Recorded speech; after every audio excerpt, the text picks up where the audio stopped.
We are going to do something this afternoon, something wonderful. So I'm Ellen Percy Crayley, William R. Keenan Professor of Geography and Environmental Studies at Colgate University, and I'm delighted to welcome you to this afternoon's first inaugural commencement seminar. And Jane Lagoudis Pinchin has very happily engaged in this inaugural session. And I thank President Casey and Provost Hux for conceptualizing the idea of a commencement seminar series. I think we are all benefited by having the advantage of these wonderful guests and residents and members of the Colgate family sharing their ideas with us. So I think we can all thank our leadership for beginning this, what I think will be an important tradition. And we're not surprised that Jane Pinchin would step up to say, yes, I'm interested in delivering a seminar. Jane, you've always been a pioneer.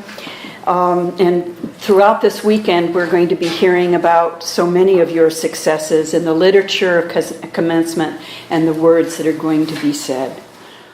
But some of the highlights of your service and contributions to Colgate University are in your role as one of the first women on the faculty here at Colgate, and a topic we're going to be hearing more about in the next few minutes.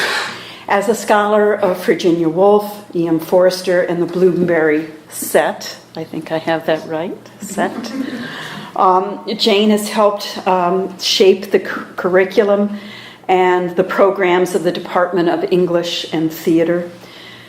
You've also served in significant positions in academic administration, including provost and dean of the faculty from 1994 to 2001, interim president in 2001 and 2002, when you coined this wonderful phrase, I may be interim, but this will not be an interim year.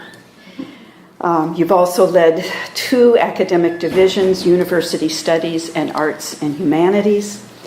You founded the Manchester Study Group, very near and dear to my heart. You worked to establish the Upstate Institute and served as its first director. There are many, many programs in our space today that have been the product of your vision and efforts. And as a 20-year member of the Board of Trustees at Bowdoin College, your impact on higher education is broad and deep. Jane has been recognized with awards, and the list is too long to reference here. We certainly celebrate that list and add to it. But beyond the many awards for excellence in teaching that you've received, the Jane Lagoudis Pinchin Humanitarian Award, created and named in your honor by the Alumni Corporation, provides evidence of your excellence as a wonderful woman, colleague, and scholar. And this afternoon, you've chosen a very noteworthy, very appropriate topic as Colgate approaches its bicentennial in 2019. The topic is Enter Women at Colgate. And look at this room, look at this panel that you've invited, whom you will introduce now. And please, let's all join together in a very warm welcome for Jane Pinchin.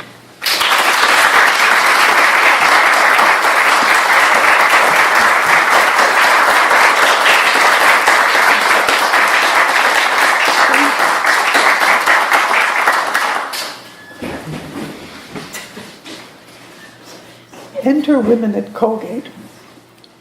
In 3 Guineas, her 1937 essay, Virginia Woolf writes about academic ceremony, graduations, if you will, and about what higher education has to offer women who have, in her time, not had an equal share in the enterprise.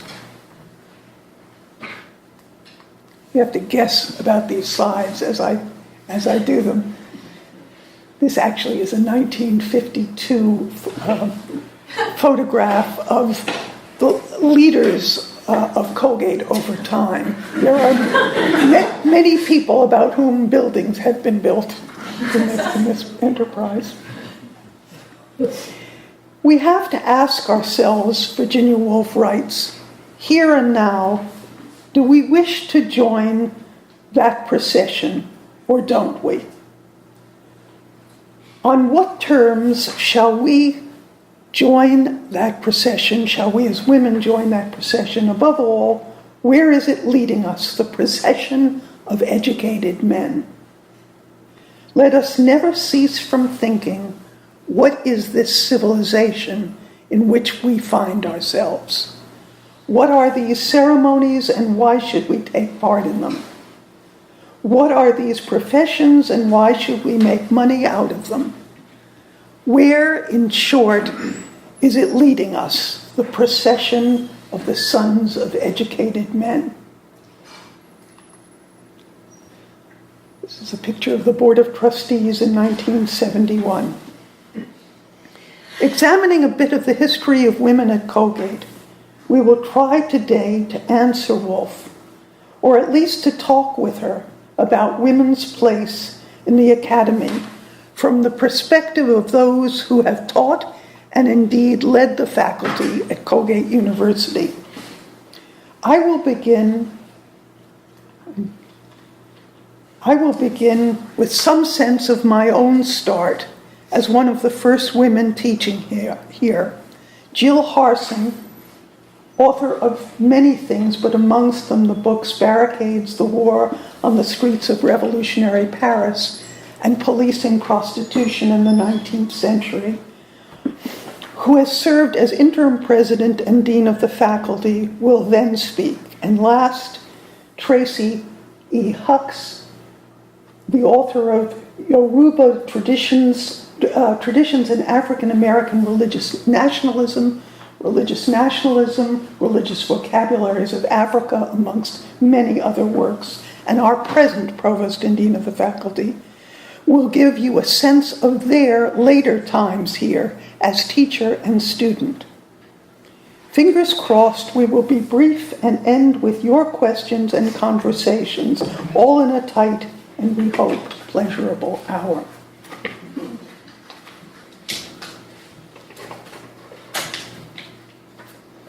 First, a bit of biography.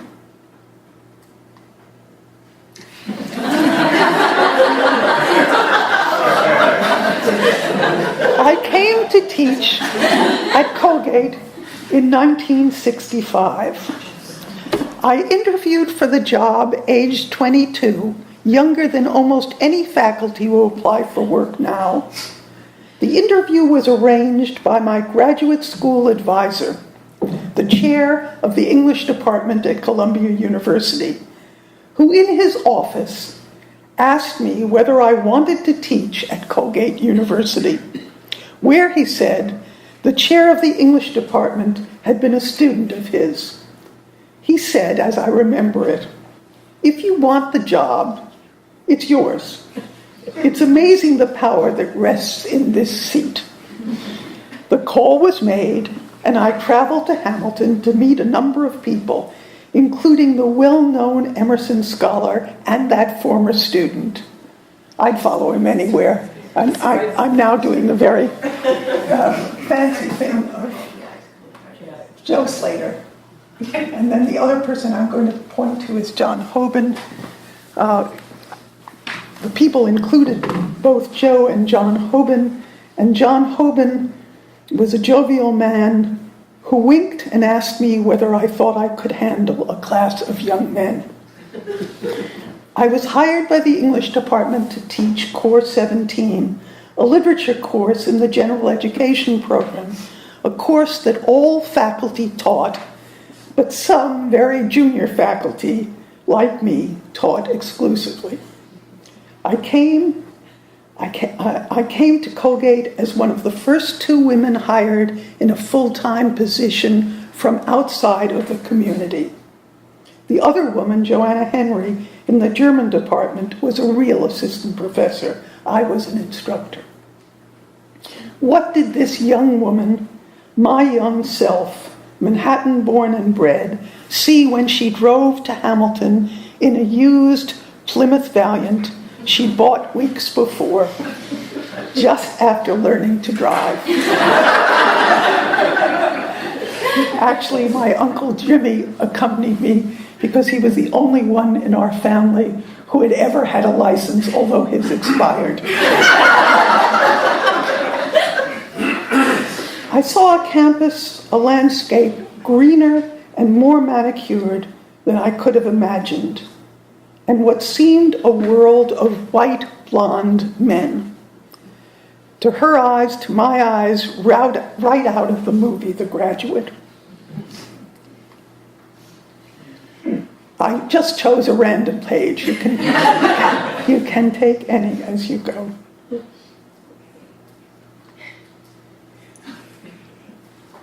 A scene of glee. And then he's a Colgate man now, and Dad gets a picture of a new freshman for the family album, is what the publicity for the photo shows. That valiant car broke down on my way to my very first class, and abandoning it, I ran up the hill and into a room where I was to teach Aristotle's Poetics from a common syllabus. The first hand up had a question meant to do me in. A question about ancient Greek homosexuality. Somehow it all seemed deliciously naive, a challenge to authority that was funny and fine. Everything worked after that. I stayed for a year and then went back to New York to teach at Brooklyn College and finish my PhD. At Colgate, I met the man who was to become my husband, Hugh Pinchin. And when we married, I returned to teach here, where I certainly would not have gotten a job, even a part-time one that was offered to me then, had I not been hired previously as a single person. Such were the nepotism laws against spousal hires, then active everywhere in the U.S. That's the economics department of the time. But 1969 was not 1965. The world had exploded in the intervening time. The world of the late 60s and early 70s saw cataclysmic change everywhere. Change in which universities like this one and the students who attended them were participants, not onlookers, in the civil rights movement and the protests and marches accompanying it. In reaction to the Vietnam War, in reaction to civil rights, with a draft that didn't end until 1973, we saw ourselves and our peers as participants in the demonstrations on campuses across the United States and here, and as participants in the women's movement. All this came through our door. We were also standing in one place, in this place, part of what is only a little bit pretentious to call a revolution. Here and across the United States, the movement of colleges that were all male when we came, all male in their student body and in their faculty. I would like to talk for a moment about that revolution, that beginning, not the one we will celebrate next year, 1819, not even the one that is marked by the coming of a few women through the 19th century. For those stories, you will have to await James Allen Smith's History of Colgate, a very fine book some of us have seen in draft, which is coming out next year. Nor is that revolution marked by the coming to Colgate of women like Wanda Berry or Liz Brackett or Jane Pinchin, who began here in the 1960s. A story wonderfully told by Wanda in two startling articles that describe her beginning as a fully credentialed academic who was offered a job grading papers for her male peers. The signature year, the 1819 moment, for women at Colgate happened later, on or about 1974, when Colgate graduated a class that for the first time included women students. Like Gloria Borger, whom you see on television all the time, and Diane Ciccone, both later members of the Colgate Board of Trustees. And when women were for the first time hired, this is a time when women for the first time were hired in numbers in tenure-track positions on this faculty. Margaret Maurer,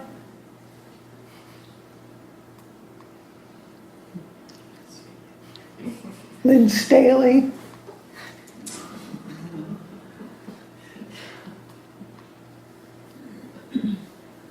Myra Smith,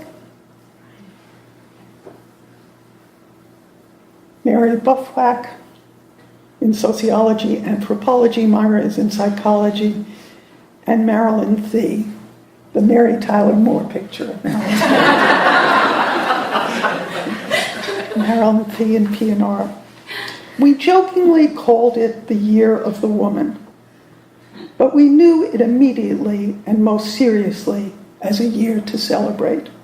A year when women in numbers joined men as teachers and students in the enterprise that is higher education. It was nevertheless a hard slog. In many fields, we were inventing almost everything as we went along, inventing how to be teacher without pipe or wife, sometimes inventing how to restructure a classroom. At a symposium this April, one of the speakers, Marilyn Thee's former student, now on the faculty at Hamilton College, spoke of how the very structure of authority changed in Marilyn's classroom.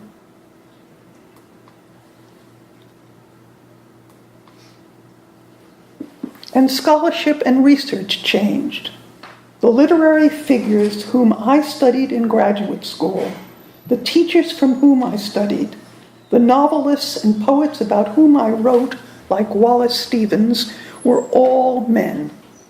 There was no thing called women's studies.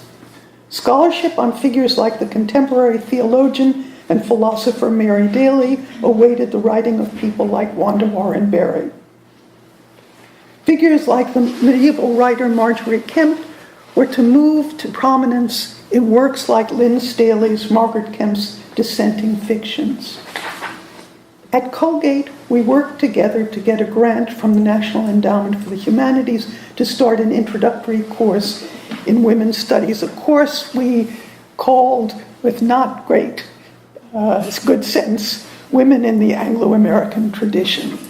I have talked with many faculty colleagues, and practically to a person across fields and for almost a quarter of a century, they have each said the same thing. What I was to teach and write about was not taught to me. There was no canonical backdrop. Ulla Gurpard and a cohort of economists around the country, indeed around the world, together reconceived the study of women in economics. Kay Johnston in educational studies joined figures like Carol Gilligan, who unpacked what had been thought of as universal ethical ideals and showed how gender shaped a field's perspective. We were at Colgate certainly not working alone. We were part of a shift in teaching and scholarship, and indeed in institutional service, that left us sometimes with a few steps ahead, just a few steps ahead of our students, in an enterprise that could be as terrifying as it was exhilarating. Here are some of the women at Colgate who reimagined their work and this college, and who did so with one another and with their peers. And there are so many people missing, but there are some. Carol Blesser, Marietta Cheng, Martha Olcott, Deborah Nuth Clank, standing at Jane Austen's grave with her children.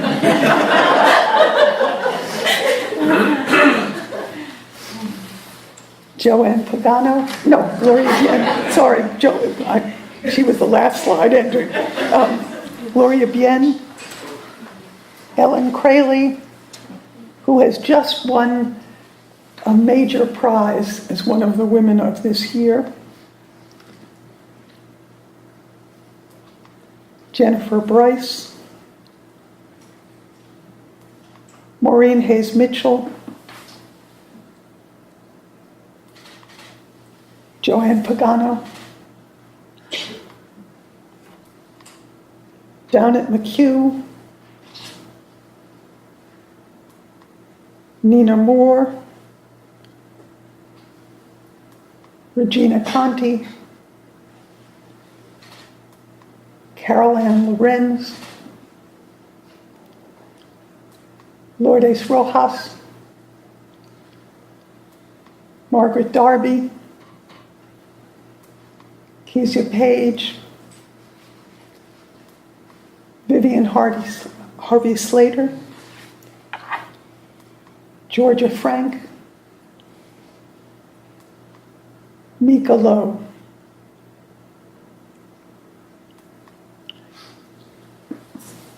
And the list, of course, is incomplete. Many of the women mentioned were addressing subject matter we hadn't been taught or trained for, which is, of course, what most creative work involves in the end. As well as teaching, we were occupying other roles. As administrators and institutional leaders, roles that had not been conceived of in our image. Here one also thinks of people like Dr. Merrill Miller,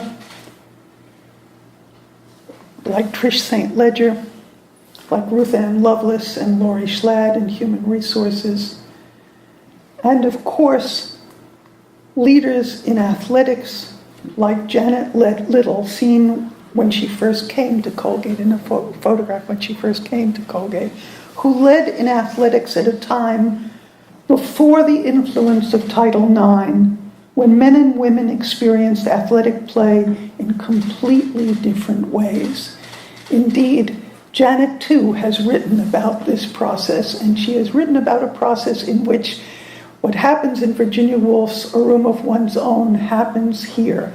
And I thought it could never happen, indeed, and that is, I thought women and men always ate the same food together. But that's not what happens in the colleges in A Room of One's Own, nor was it happening at Colgate when football teams were eating before games and volleyball women were watching them. Times have changed enormously. These women worked together, talked together, changed their fields and their institutions' priorities, taught one another, and, it's fair to say, bent the linear hierarchical model. And they had help. There was, even when women first came to Colgate, an extraordinary camaraderie on this faculty, and a sense that faculty were institutional stakeholders at Colgate, with colleagues who fully joined the enterprise for equal education. And I present this collage. It is so limited in its sphere, and there are men here who belong on it, but I thought the one wonderful thing about this collage is the figure at its center, Bob Taberski, who couldn't look more different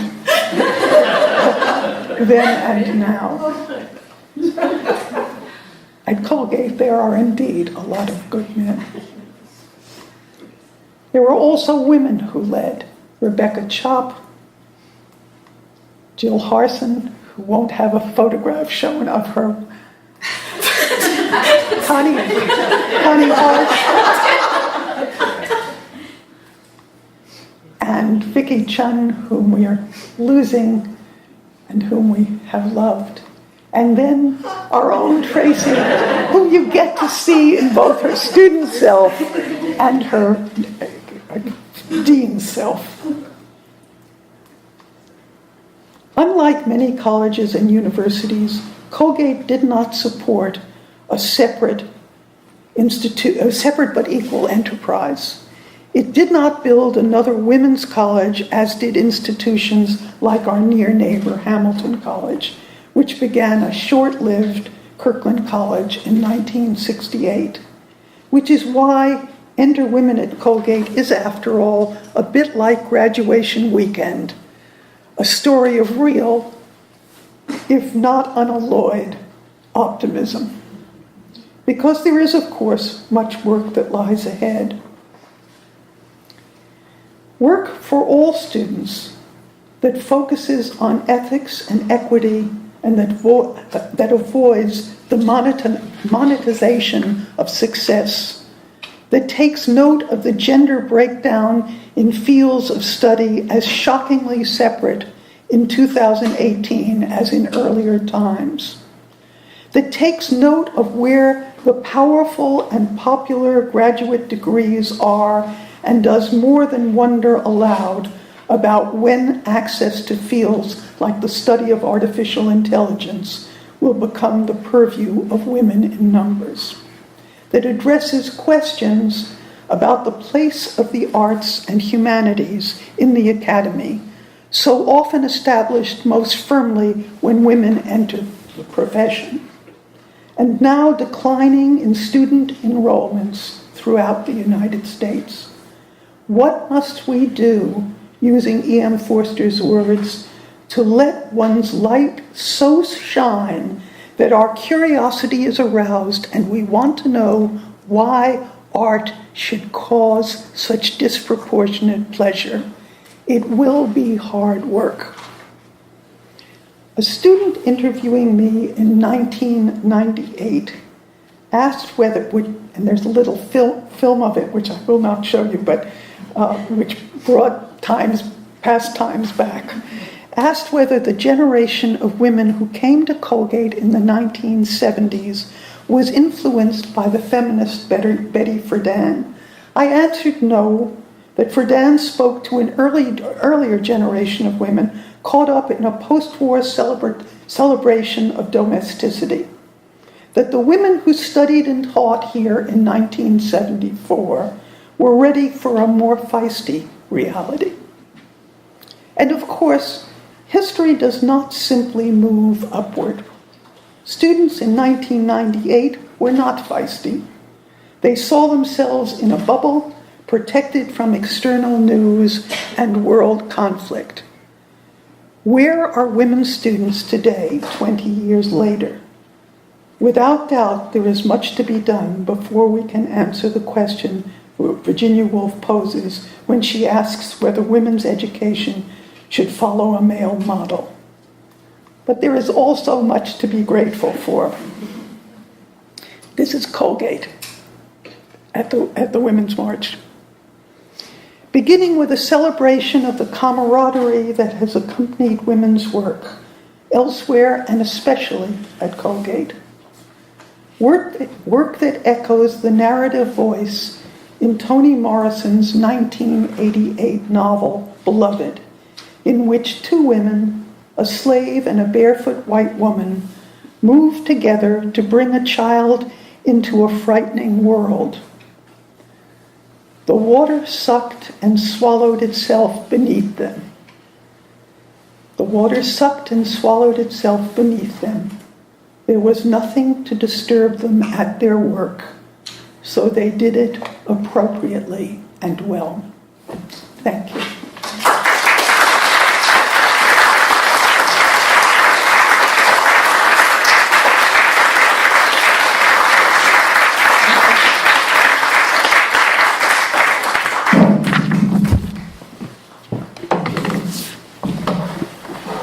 Thank you. I missed the year of the woman in 1974. I was later. And I always envy those who were there in 1974. I wish I had been.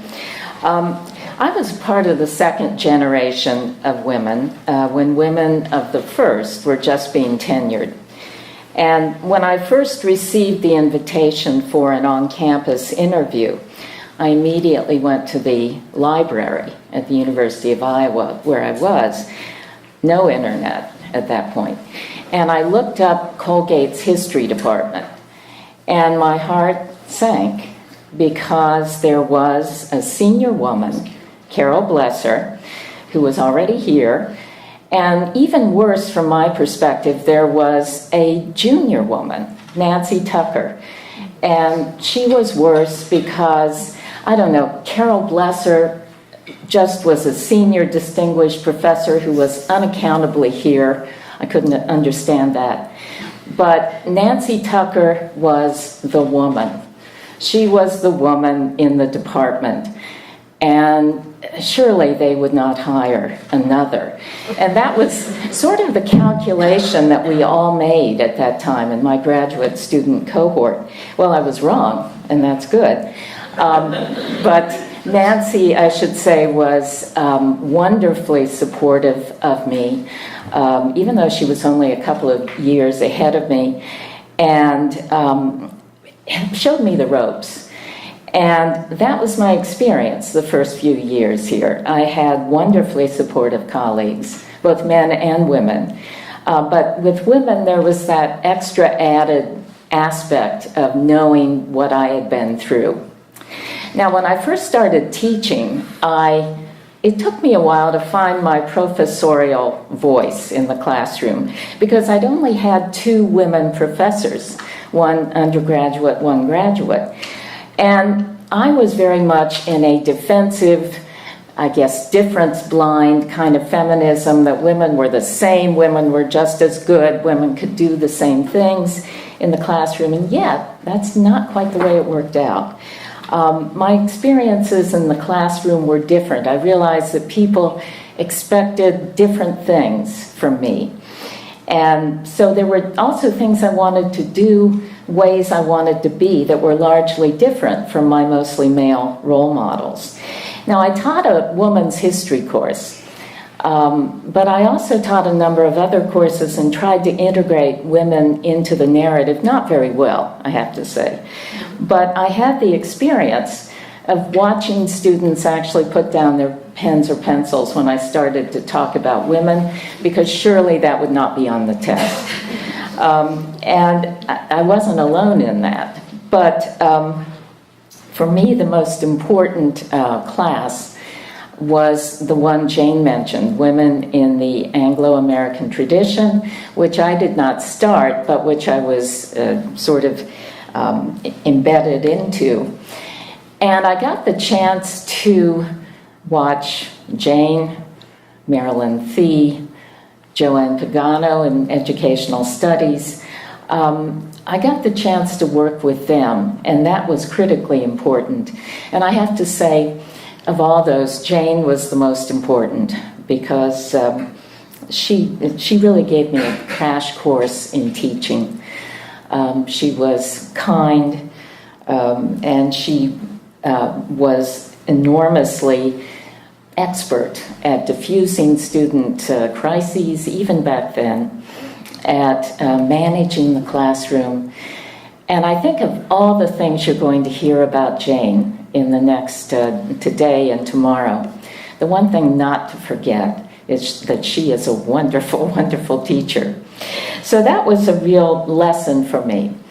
So what can I sort of summarize as a result of my experience?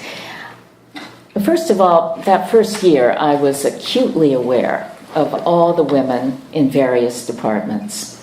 In music, Marietta Chang, Marilyn Thie in what was then philosophy and religion, the English department with Margaret Maurer and Lynn Staley, and of course Jane, and a few other places that had women, but I was aware of them all. And my own experience there makes me aware of the need for what's been described as a critical mass, whether of women, of students, or faculty of color, as a way of ensuring success. That concept, as used in admissions especially, has sometimes been challenged in the courts. I have no evidence for it, but I know it made a difference for me. And secondly, as we're about to celebrate Colgate's 200th year, we can today celebrate the presence of women at Colgate, as Jane has shown so many. But as Wanda Warren Berry recently pointed out at the symposium, the story of women for much of Colgate's history has been a story of absence. There was the daughter in the 19th century of a president who sat in on classes, apparently her father's classes. There was the impressive Mabel Dart Colgrove, who was a student in 7 semesters here and then was sent off to graduate at Vassar. There were a few GI wives who were allowed to take courses after the war.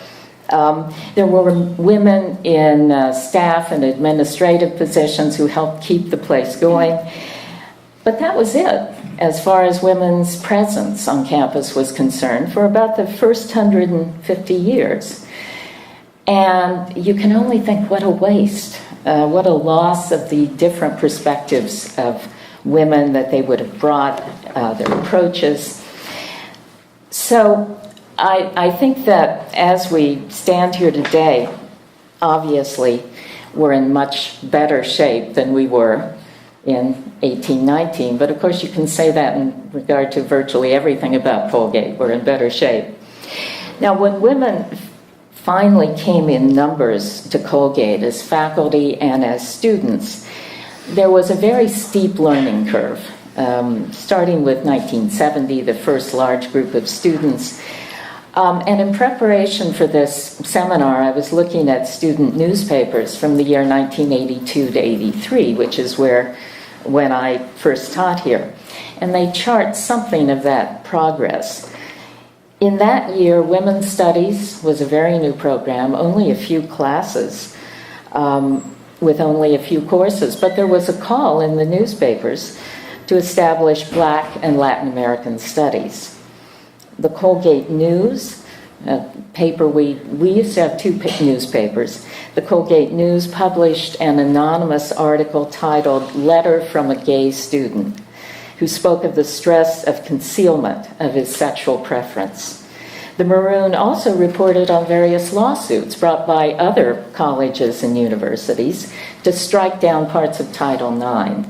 Women were using Title IX to try to get admission into medical school and law school, to try to draw up sexual harassment and grievance procedures to get pay and promotion based on merit. And other schools were suing in courts and actually winning in lower courts at least. Colgate later joined that group of people who sued Title IX. From 1990 to 1997, we carried on a court battle against female ice hockey players to keep them really as a club sport instead of a Division I varsity sport. And I have to say I'm awfully glad we lost that battle, and not just because of last year. In the spring of 1983, the Student Affairs Board issued a new policy on sexual harassment, carefully and rather in a ramshackle way, cobbled together out of our existing structure of administrative deans and the J Board. And the policy noted, and I'll quote it, the need for an awareness of individual and group sensibilities, but did not quite define what the offense was. It was very early days for that kind of discussion.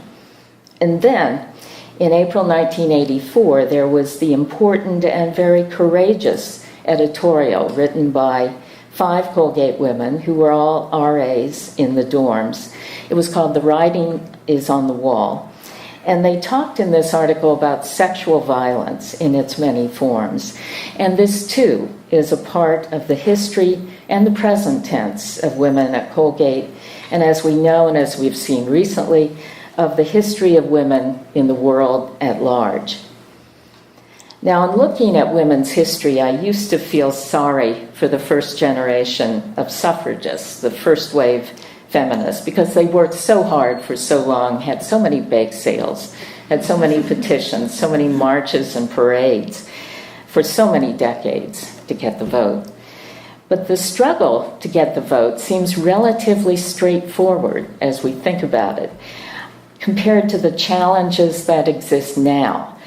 We're in an odd place right now, both as a country and as members of a college community, whether students or alums, faculty or staff, in terms of what seem like more fundamental issues, really issues in terms of how we treat each other.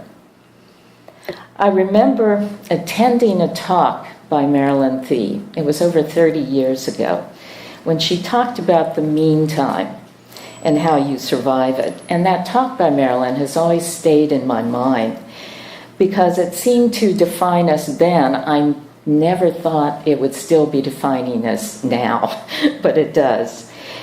I, of course, applied it to periods of history. In the 18th century, the Enlightenment, before the age of democratic revolutions, the meantime being those periods like the Enlightenment, between one thing and another, a period when your ideas about the way things should be or what you'll tolerate are unsettled, and yet you're not yet at the point of change to the way you want things to be.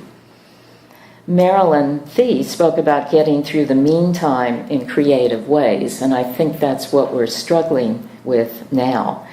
So I'll conclude by saying that I've loved being at Colgate in spite of many criticisms I have made and will probably make in the future. It's been a home to me in the truest sense of the word for many years, and most important of all has been the community of my fellow Colgate faculty, staff, administration, my students, both past and present. And so for those who are graduating, for those who are connected in other ways to Colgate, I hope it's always a home for all of us. Thank you.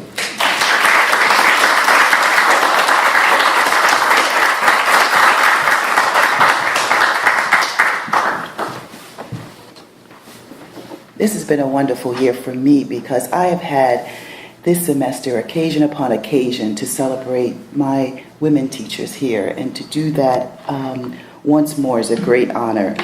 It's not every day, in fact, it's not every lifetime that you have the opportunity to be invited to participate on a panel that honors your professor as an honorary degree recipient.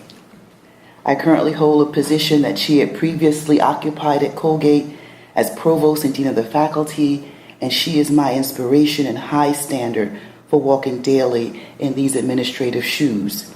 Yet I speak today as an alumna, as someone with deep indebtedness to the moment my teacher, Jane Pinchin, has pioneered as interwomen at Colgate. On this panel, we represent 3 women who entered Colgate across generations, across disciplines, yet we stand in a collective tradition of women's presence, intellect, support, and empowerment that we received here at Colgate. In 1965, when Jane came to Colgate, I was waiting to be born.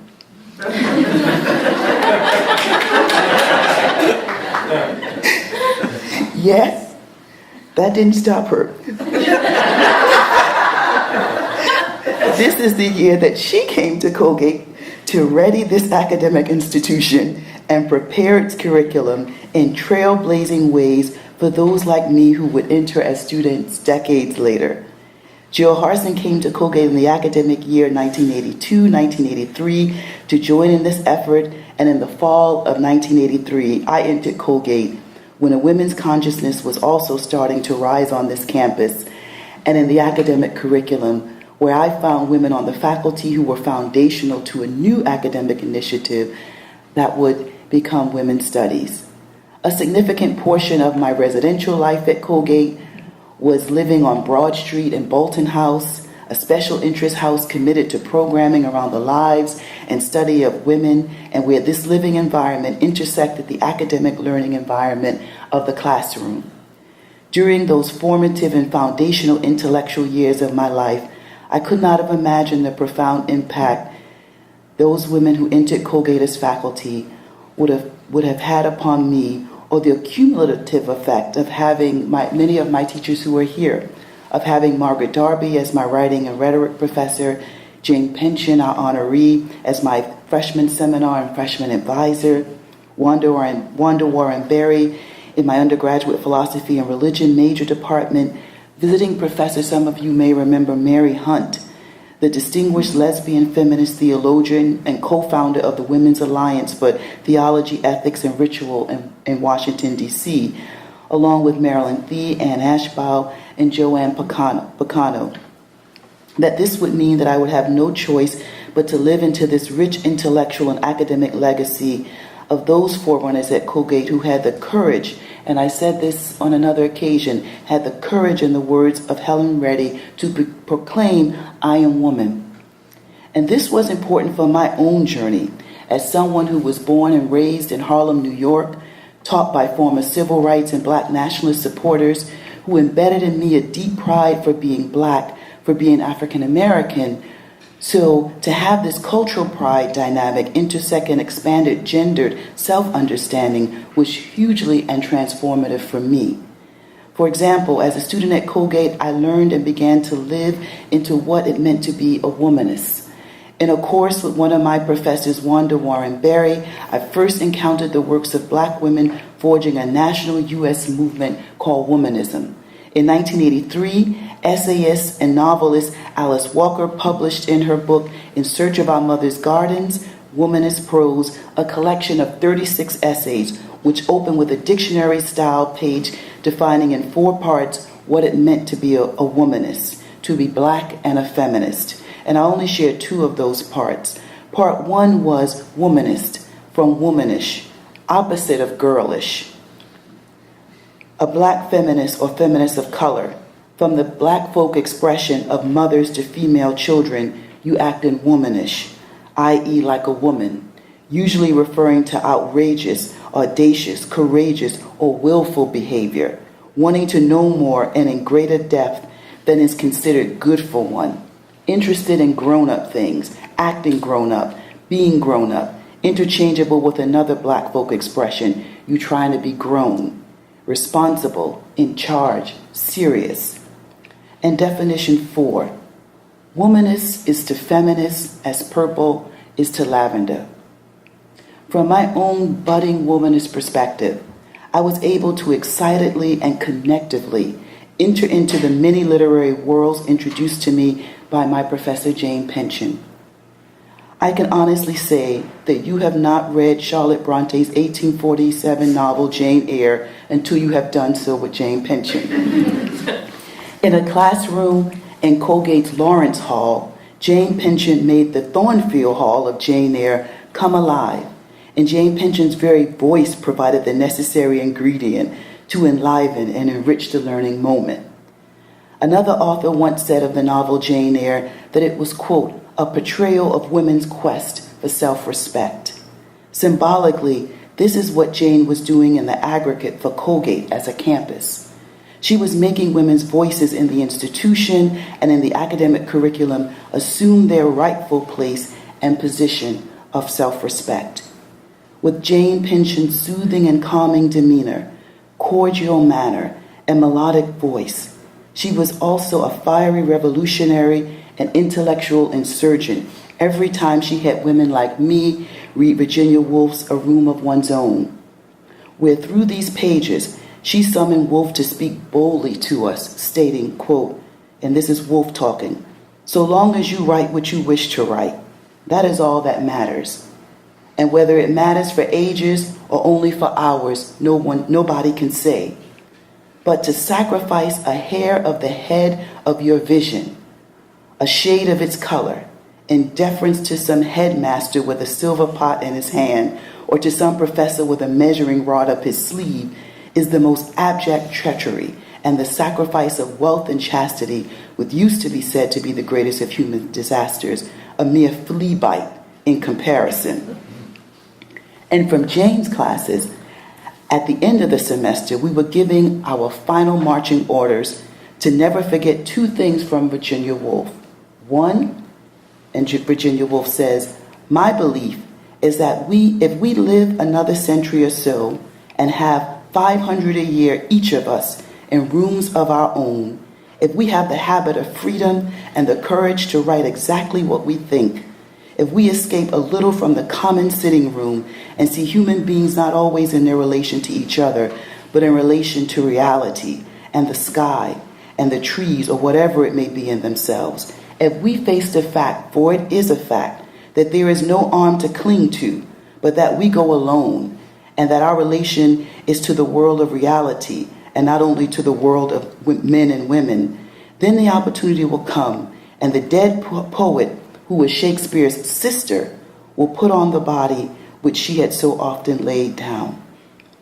And the female mantra that Jane gave us from Virginia Woolf, that I carry with me even to this day, shortly says, "There is no gate, no lock, no bolt that you can set upon the freedom of my mind." Thank you for that. So for me, in closing, to enter into Colgate as a student in fall 1983 and to find no African American woman on this faculty, yet at that time to find women, and I've said this in another public setting, to find women like Jane Pinchin and my other professors, Margaret Darby, Mary Hunt, Ann Ashbaugh, Wanda Berry, Marilyn Thie, Joanne Pagano, and I symbolically include Margaret Mauer and Lynn Staley also in that. To find these women here, to find Jill Harson in this group, was for me finding Alice Walker's Lavender Women, women who dared traverse across the racial divide to impact the lives of all their women students and students in general, and empower those like me to blend the lavender of feminism with the purple of my womanism, and let the bonds of womanhood unite us into an intellectual, emboldening, and powerful solidarity. This is the power and impact of what Jane Pinchin has entitled for today's honorary degree seminar, and it is the legacy of her career as she embodied it into women at Colgate. I thank you.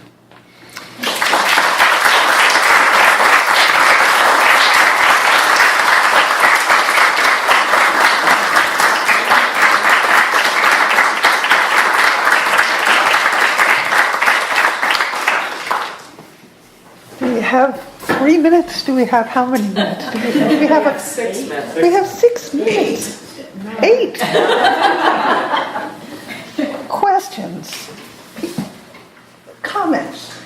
I see people like Link, who has done so much for, Link Johnson, who has done so much for how we think about student life at Colgate, right?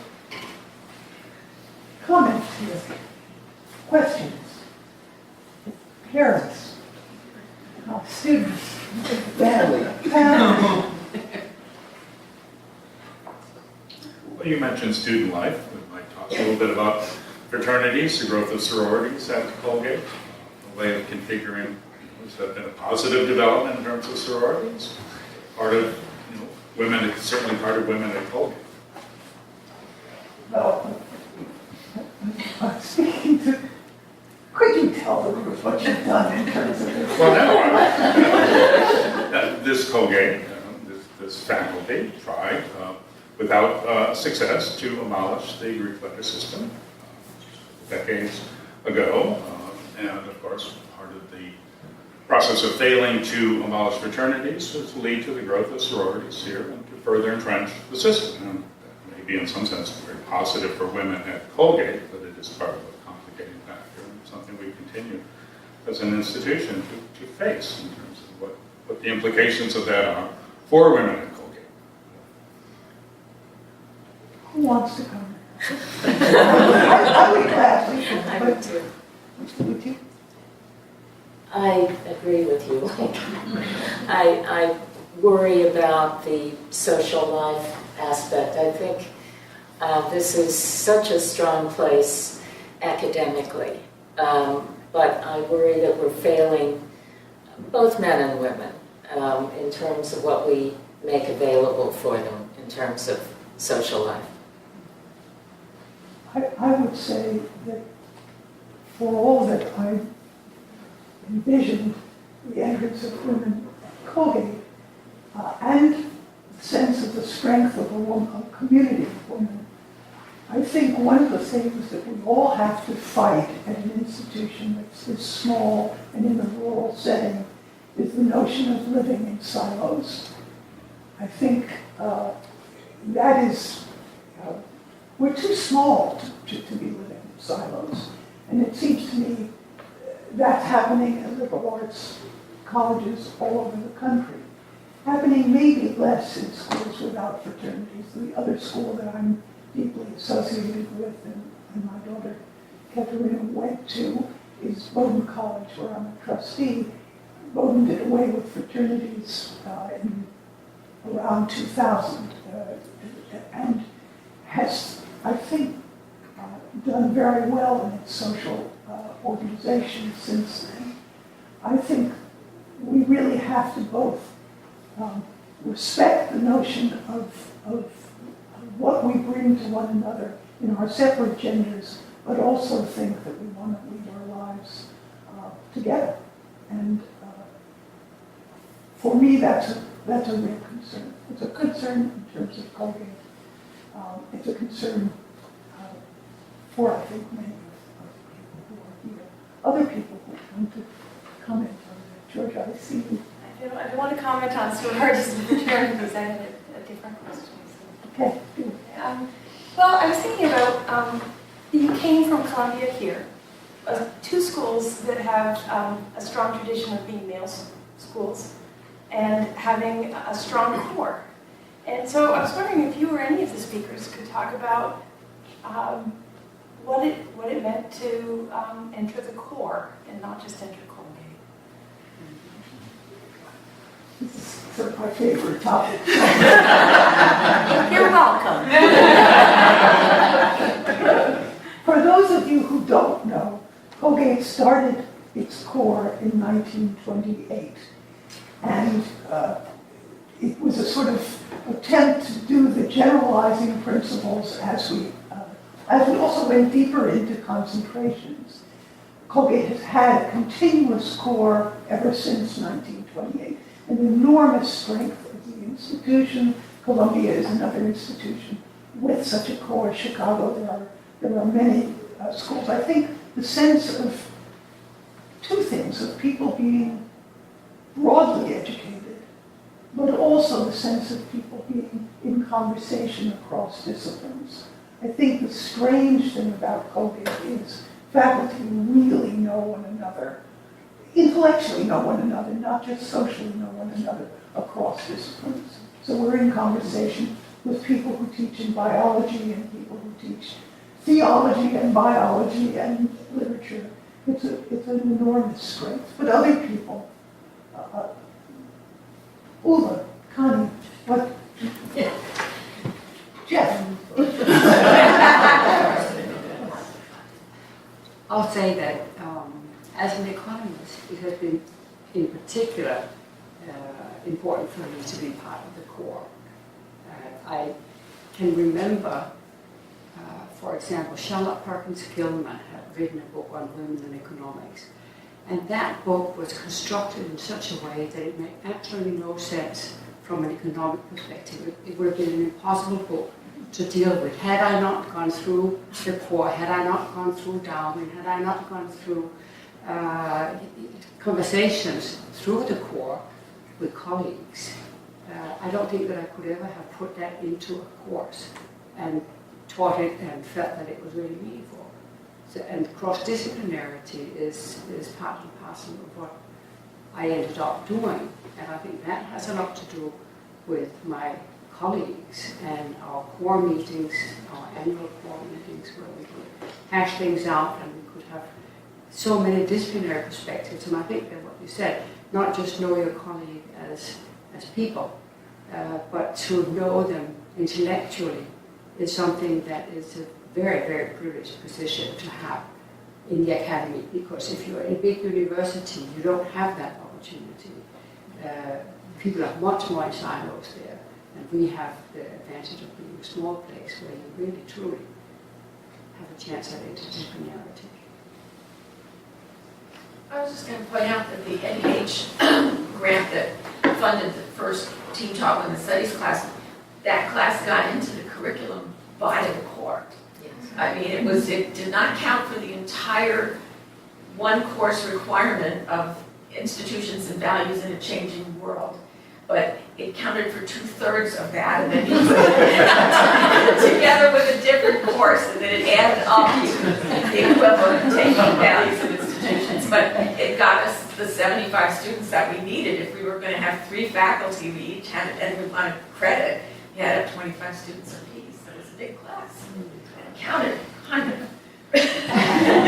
I will tell you all that while we were inventing this course, we met at my house, and my daughter, who is here present, one of my 2 daughters who is here present, was about 5, and she came out with a pink iron toy ironing board,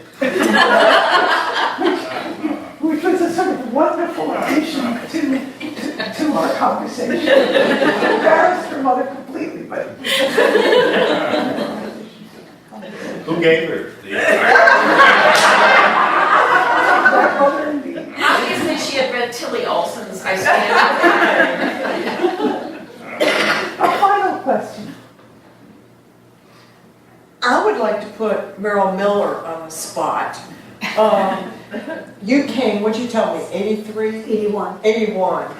And Colgate, this must have been weird to have a woman doctor, head of medical services at a liberal arts college. You must have been among the first, weren't you? Indeed, and still the only women physician for a Division I football team. Is that true? It is true. Wow. And I will say, as I went through the interview process, and some of you may have heard this before, several people said to me, how are you going to take care of these big, tall men? And my answer was, I will ask them to sit down.